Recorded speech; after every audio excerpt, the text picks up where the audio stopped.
Welcome back, friends. Well, can the New York Mets learn from a genius move that the Atlanta Braves made last year? All right, folks, we are going to get into that because that is pretty significant. And Dwight Gooden assessing this team says this team needs a legitimate ace. What do you think? Well, in this video, we are going to talk about some very important topics. And at the end of the day, folks, it's pitching, pitching, pitching, and more pitching. That is what it is going to get this New York Mets team to that next level, to the promised land. You need elite pitching. Do we have elite pitching right now? Well, the jury is still out on a lot of players. Kodai Senga being the most, I would say, the most pivotal piece by far. But Clay Holmes, David Peterson, these guys are extremely important as well as the young kids. Well, first, I want to say thank you for the support in our last video. I appreciate all of the great answers. I asked you who is your all-time favorite Met. Great answers up and down the list. Obviously, everybody has that near and dear Met. Mine was Mike Piazza, but we had a lot of great names. And again, I thank you for your participation in that. All right, so again, let's start off this video right. If you can like the video, it really helps. Please just take a second, hit that like button, and if you aren't subscribed, let's go. Subscribe if you're a passionate MLB fan or Mets fan. We'd love to have you here on Dominant Mets Nation. Again, even if we disagree, I love that opposing opinion. So please, if we disagree, subscribe. I need that dissenting view as well. All right. So what do I mean when I say the Mets can learn from history, especially learn from the Atlanta Braves? Well, I've been saying this for a long time, and one of the most impressive moves last year is when the Braves acquired Chris Sale from the Red Sox. And they acquired Chris Sale for Von Grissom, and this I felt was very under the radar, a very Braves move. They got the Boston Red Sox to take Von Grissom, and they also got the Boston Red Sox to give $10 million in the deal. So Chris Sale was set to make close to $28 million. So the Braves only ended up paying the Cy Young Award winner $17 million to dominate in 2024. Great move, great foresight, and it wasn't I would say a slam dunk. There was risk assessed, but the Braves did a good job at keeping Sale healthy and maximizing this Cy Young Award winners tool set. Also, another smart move is as soon as they signed Chris Sale, they extended him 2 years. So the Braves have the services of Sale for 3 years. Well, where can the Mets have some type of similar move? And I think that move is out there. I know that move is out there. And we've been hearing a lot of kind of flurries about the trade of this man. And, I would say probably in the last 2 weeks, this is when there has been trade speculation increasing. And that is trade speculation around former 2022 Cy Young Award winner Sandy Alcántara.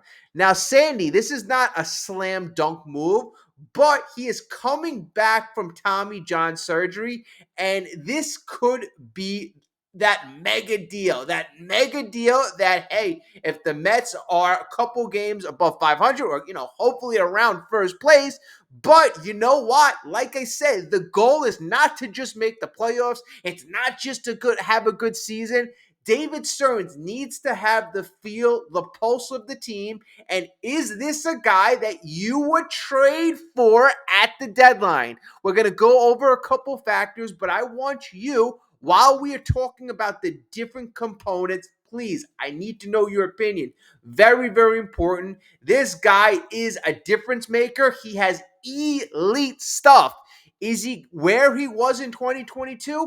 I think it's going to take time. But folks, this might be a gamble that you need to make. Dylan Cease, Sandy Alcántara at his best is better. Michael King, no, better. Luis Castillo, this man is better. This guy, we're going to talk about what a trade package would look like, but this is a guy that I think is worth considering. Okay.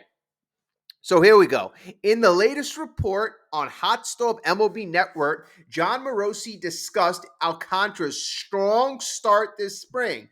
Sandy Alcantara, in so many ways, is on the radar of 29 other teams who might be in the market for a starting pitcher at some point this year.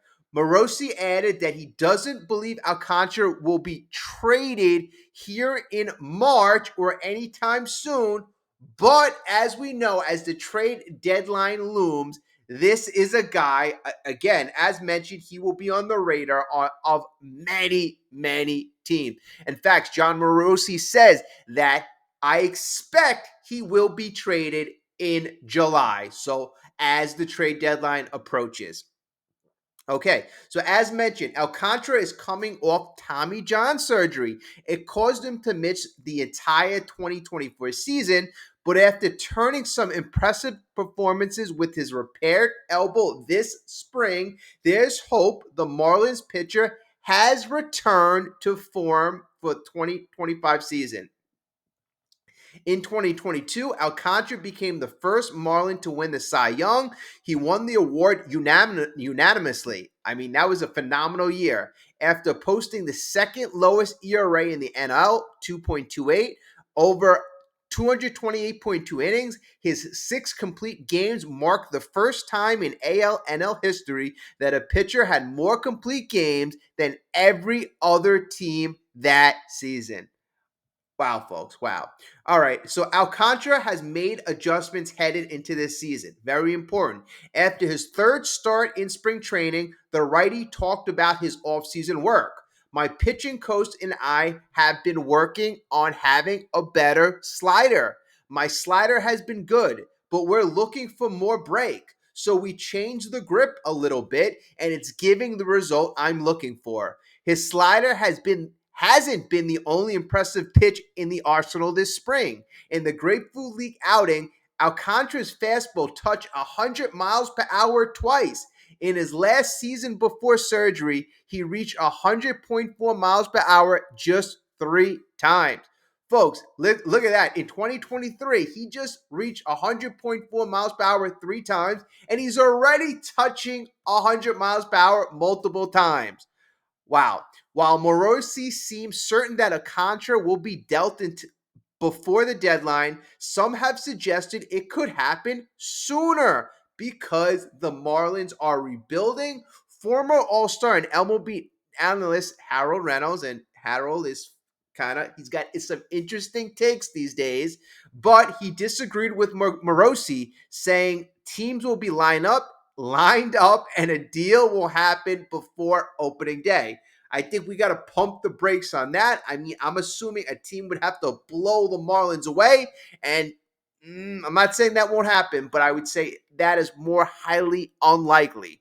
So it's clear that Sandy Alcantara has his stuff back. Whether the Marlins look to deal him before opening day or wait until the deadline, he will be an intriguing target for a Mets front office that currently has a combined $42 million tied up in both Sean Manaea and Frankie Montas, both of whom will begin on the IL this coming opening day. So, folks, it is very interesting. I got to say the least. First, I think it's important to look at the basics. Now, let's look at the basics. This year, he's coming back. This is going to be his first year completely healthy since he recovered last year. Sandy this year will be pitching in his, let me get the exact age. So he will be, not right, 20. So this will be his age 29 season. So he will be 29 years old this year. So that is very important. So he's 1 year away from 30 years old, so 29 years old. And the contract situation sits like this. So he's making $17.3 million in 2025. Very fair, very reasonable. 2026, he is also making $17.3 million. He will be 30 years old in 2026. All right, folks, so you at least have him for 2 years. Then there is also a team option in 2027 where you could opt to pay Sandy Alcantara $21 million.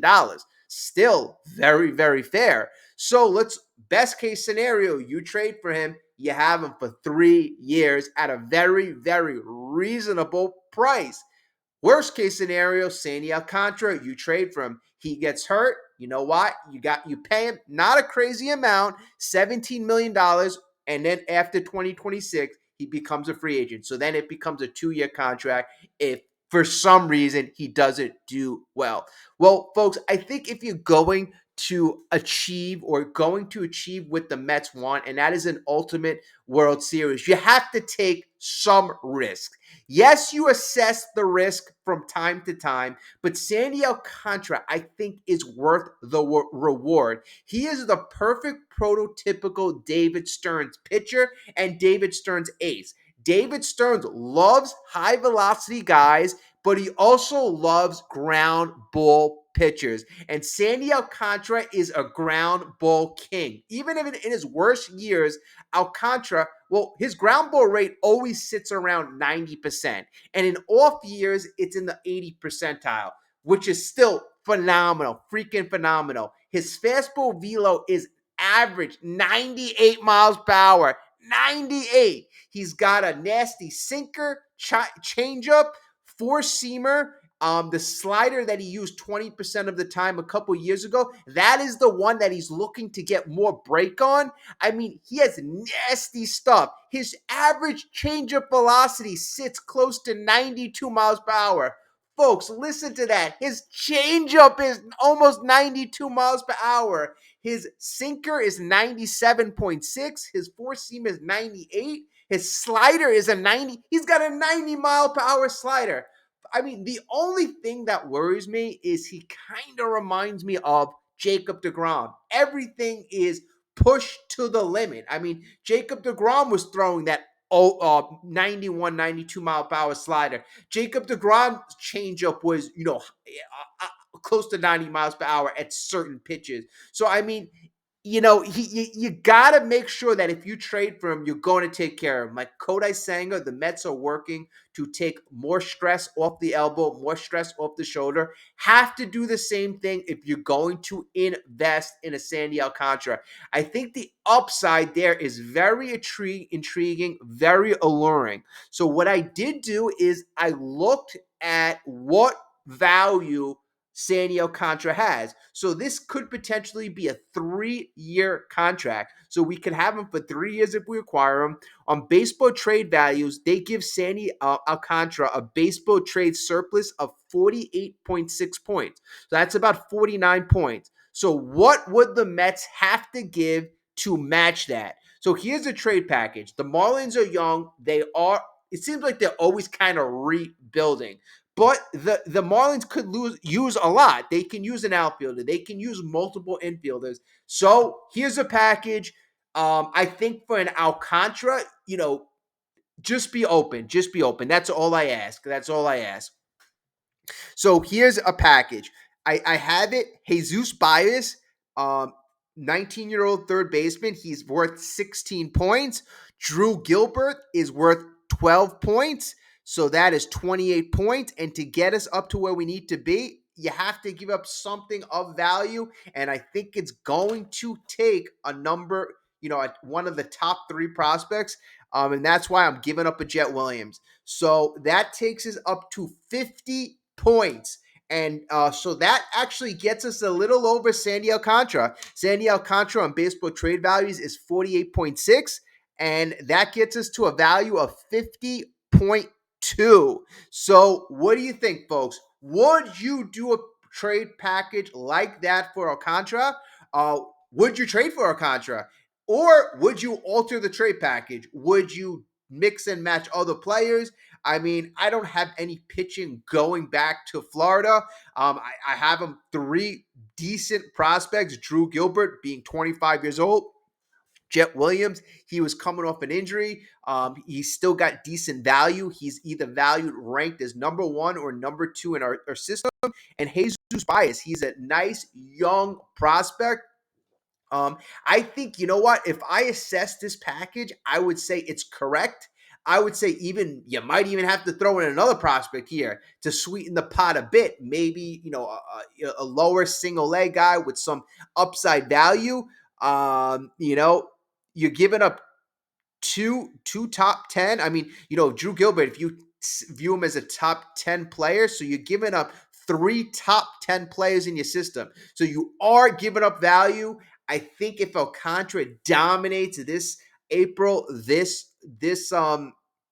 May, the value is just going to go up. So I know you want to see what the Mets have, but I think this is a trade that if your scouts think Sandy is back and he's healthy, and Sandy's worked all offseason to make sure he's healthy, he really has. I think this is something that you really highly have to consider. Even if you have Manaea back, even if you have Montez back, in my head, I always said we needed an ace. Folks, this is the ace. The Braves had to make a move last year. They had to make a move. It wasn't as risky. The Braves just had to deal Von Grissom. But still, it is what it is. It really is what it is.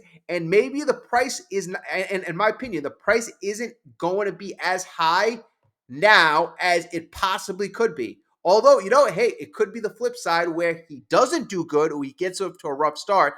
But I think by the way he's looking, this lights out, this dominant. In fact, let me read you what some of the reviews were, because the reviews out of spring are everybody's saying he is simply cooking. Sandy Alcántara is saying every day my arm feels good. I want to be out there. I want to show people that I'm healthy and that I can throw hard. That's his goal. All right, so some of his stuff. Alcantara worked around a pair of singles by striking out former Marlins teammate Jose Devers on a 90-mile-per-hour slider. And look at this. David McCabe, he struck him out on a 92.4-mile-per-hour changeup. Folks, I mean, that's insane. I mean, maybe he needs a little more velocity differential with that changeup. 93-mile-per-hour changeup. Blackburn's fastball is 92 miles per hour. So overall, the fastest pitch Alcantara maxed out was 100.4 miles per hour.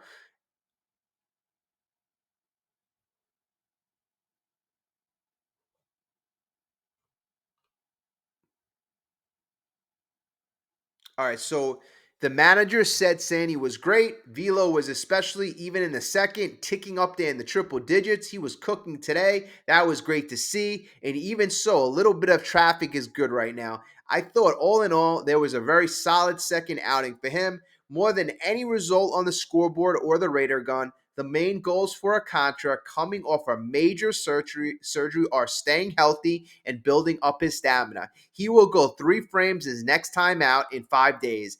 It's just a good sign right now. And, if all of you who are thinking right now, why would the Marlins want to trade him? Well, folks, there is a lot of risk. There is risk right now. You have a 30-year-old, practically a 30-year-old, coming off Tommy John surgery who throws 98, 99 miles per hour on average, folks.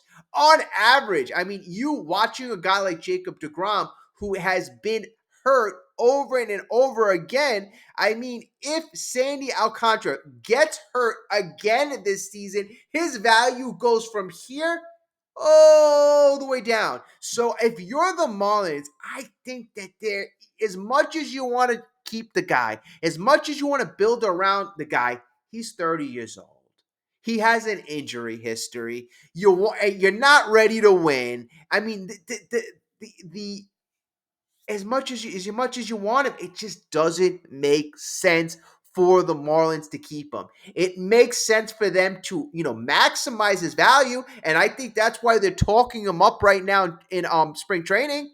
That they're going ooh ah. I think that they are trying to hype him up to trade him. You want to know why? Because it only makes sense right now. The worst thing in the world is for Sandy Alcántara to have one or two good starts in April and get hurt. It just makes no sense. You might as well get 3 or 4 major trade chips that the Marlins could utilize and that cost no money. Even a $17 million to the Marlins. That's a good price for Sandy Alcantara. But for the Marlins, whose overall payroll is not that much, that's a lot of money. So I think there's so many reasons right now in that the Mets, a trade to the Mets makes a lot of sense. Again, let me know what you think. You heard my opinion. I thank you all so much. I appreciate each and every one of you. If you haven't got a chance right now, before you go, please do me a favor.